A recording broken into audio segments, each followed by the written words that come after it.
kehidupan dalam kuburan jauh lebih panjang dibandingkan kehidupan di dunia. Nabi SAW bersabda, a'maru ummati baina sittina wa sab'in, bahwa usia umatku itu hanya berkisar 60 sampai 70 tahun saja. Sedikit yang lewat 70 tahun. Kalaupun ada usia yang sampai 100 tahun, itu sedikit sekali. Tapi kebanyakan di bawah 70 tahun, umumnya umat Rasul itu sudah meninggal dunia. Tetapi ketika orang masuk ke dalam kuburan, usia dia di kuburan sampai kiamat ditegakkan itu panjang sekali. Anda bisa bayangkan, orang yang meninggal sejak zaman Nabi Adam sampai hari ini kiamat tidak dibangkit-bangkitkan, menunjukkan bahwa kehidupan kuburan jauh lebih panjang dibandingkan kehidupan dunia. Dari sinilah maka wajar seorang mukmin harus takut dengan kehidupan kuburan. Ma'asyiral muslimin yang dimuliakan Allah Azza wa Jalla. Tetapi para ulama mengatakan, apakah orang yang mendapatkan adab kubur itu munqati atau mustamir, terus menerus ataukah terputus? Kata para ulama, adab kubur itu hanya terputus dengan tiupan sangkakala Israfil.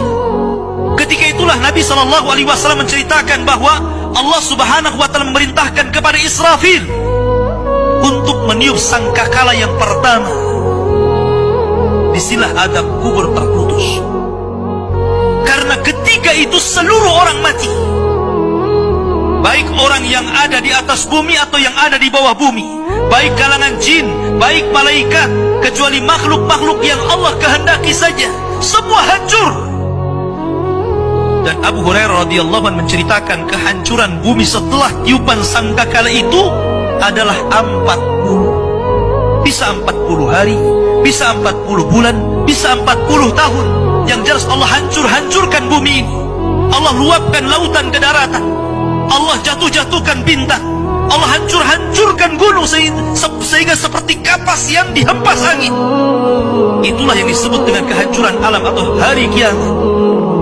Baru setelah kemudian bumi tidak bulat lagi, tapi bumi terhampar. Allah ganti bumi yang kita pijak dengan bumi yang baru. Itulah yang disebut dengan padang mahsyar. Maka disitulah Allah Subhanahu wa Ta'ala memerintahkan Israfil untuk meniup sangkakala kebangkitan. Yang kedua kalinya Israfil pun kemudian meniup sangkakala. Maka dari situlah manusia keluar dari perut bumi.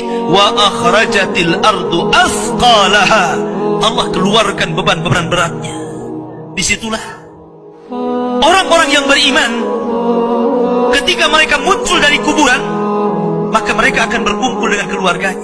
Allah mengatakan, alladzina amanu wattaba'athum dzurriyyatuhum biimanin alhaqna bihim dzurriyyatuhum. Orang-orang yang beriman, kemudian keimanan diikuti oleh keluarganya, oleh istrinya, oleh suaminya, oleh bapaknya, oleh anak-anaknya, oleh cucu-cucunya. Maka ketika mereka dibangkitkan dari kuburan, mereka langsung berkumpul menjadi satu keluarga. Dan itu sebuah ketenangan. Tapi orang-orang di luar daripada beriman, mereka keluar dari perut bumi seperti dua binatang. Pertama Allah contohkan dengan laron yang berterbangan. Anda bisa melihat laron apabila terbang di atas lampu atau di sekitar lampu. Lihat bagaimana cara terbangnya. Mereka akan saling tubruk dengan kawan-kawannya. Karena pada hari itu anak lari dari orang tuanya, suami lari dari istrinya, orang tua lari dari anaknya. Terkadang mereka bertubruk satu dengan yang lainnya. Yang kedua seperti belalang kal jaradil muntashir. Pertama seperti laron dulu, lari sana lari sini, yang dari barat ke timur, yang dari timur ke barat, yang dari selatan ke utara, yang dari utara ke selatan. Mereka kacau sehingga mereka mengatakan, ya wailana man ba'atsana min marqadina. Celaka, siapa yang membangunkan aku dari tidurku? Tapi orang-orang yang beriman hanya mengatakan, hadza ma wa'adar rahman wa sadaqal mursalin. Inilah janji Allah kepada kalian dan benarlah ucapan para rasul. Baru setelah itu dari padang mahsyar berteriak seorang yang Allah suruh untuk berteriak. Mulailah kemudian mereka teratur. Maka mereka akan berjalan ke satu titik.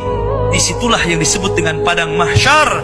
Mereka akan tinggal selama 50 tahun telanjang, kembali tidak dikhitan, tidak pakai sandal, matahari dekatkan 1 mil, keringat bercucuran, tidak ada makan. tidak ada minum. Mereka berdiri 50 tahun. Sehingga akhirnya orang-orang saleh mereka berkumpul, datang kepada Adam minta syafaat. Adam memberikan udzur, tidak sanggup memberikan syafaat. Kata Adam, datanglah kalian kepada Nuh, karena dia Rasul pertama dalam Islam, Rasul pertama setelah Adam. Maka mereka pun kemudian datang kepada Nuh. Nuh pun memberikan udzur, datanglah kalian kepada Ibrahim, karena dia Khalilur Rahman. Maka mereka datang kepada Ibrahim. Kata Ibrahim, aku tidak sanggup berikan syafaat, datanglah kalian kepada Musa, karena dia Kalimur Rahman. Ketika mereka datang kepada Musa, kata Musa, datanglah kepada Isa. Isa pun memberikan udzur, tidak bisa. Seandainya kalian datang kepada Muhammad sallallahu alaihi wasallam itu lebih baik.